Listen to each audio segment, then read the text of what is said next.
I'm here. Don't fret. Don't fret. Black screen. Black screen. Okay, we're here. Cool.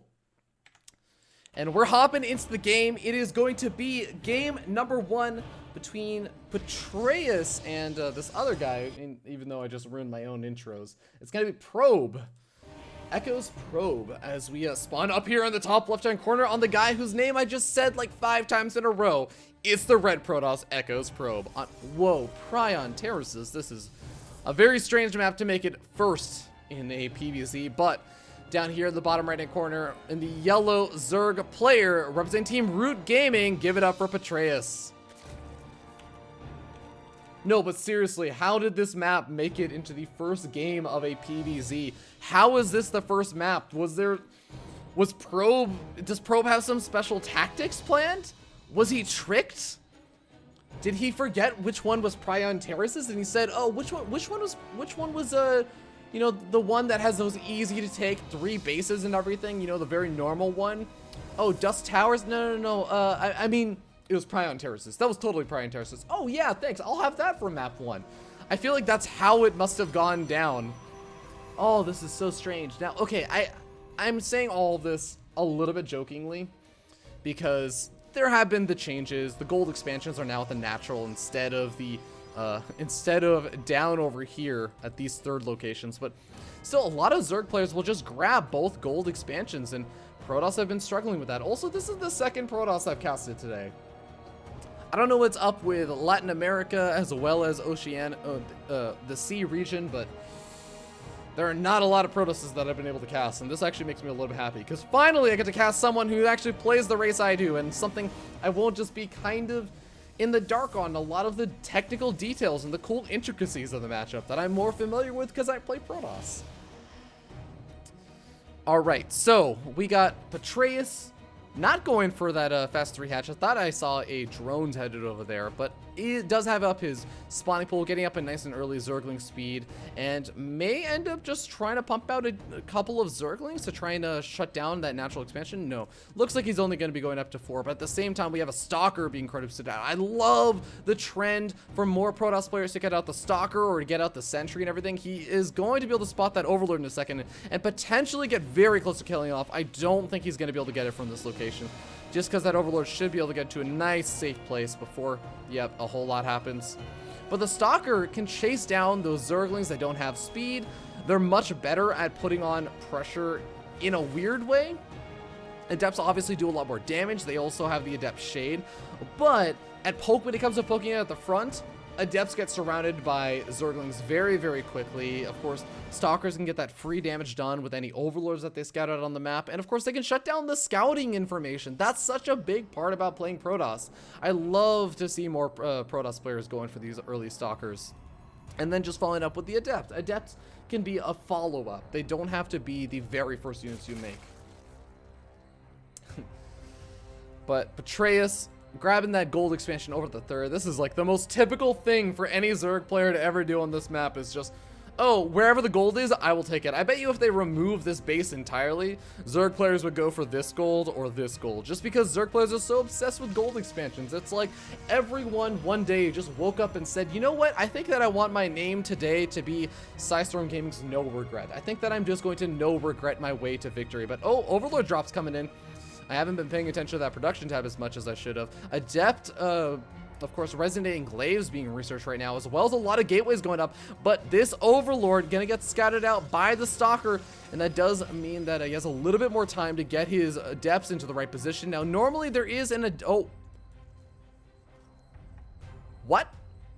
Okay. Zerglings now making their way into the main mineral line and gonna try and do a little bit of damage. At the same time, normally you do try and run in at both the natural and the main base and see what damage it can get done. But the Overlord is going to get pushed back, and this is, again, going for the early Stalker. You can push back Overlords like they were nothing. It's a great, great thing to be able to do. A couple of these Zerglings still going to be around, but we have the gateway. Okay, I freaked out, and I'll explain why I was so surprised by this. I thought for a second, just some part of me was just like, is that a Nexus? But it's been a long day, and this, of course, is a warp gate, so that he can get these really, really fast warp ins, not have to worry about getting a warp prism or anything. It's just going to be a mass Adept push in. off of 7 gateways. This is going to be a very, very aggressive push in. Some of these roaches are already getting focused very down. They are not turning to fight, and here we finally have one adept that's going to turn to fight a little bit late, but these adepts are getting some good damage in. Killing off 3 workers, killing off some of these zerglings, and you're going to be able to kill off a queen or 2 maybe.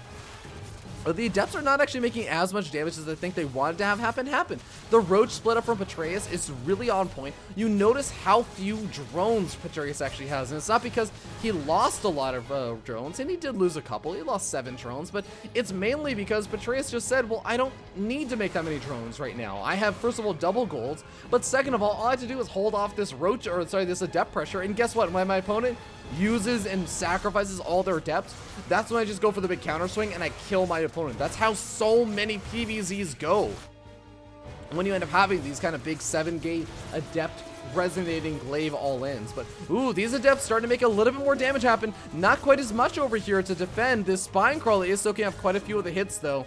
We're only up to 10 workers killed so far, and they're still on relatively even working counts. Third expansion was taken behind all this, and these pylons going up also is going to be very, very important. But does Petraeus realize what that gateway is? No, he does not.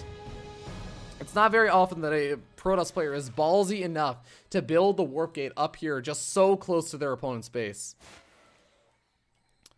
And the adepts are going to be moving in. Petraeus sees the angle that they're coming in, maybe, but he's not reacting, so maybe he doesn't and realize it still. Looks like a Overlord was picked off over there. Not going to be able to make its way in. In fact, I think that was the drop Overlord. But Stargate following it up. Double Stargate following it up.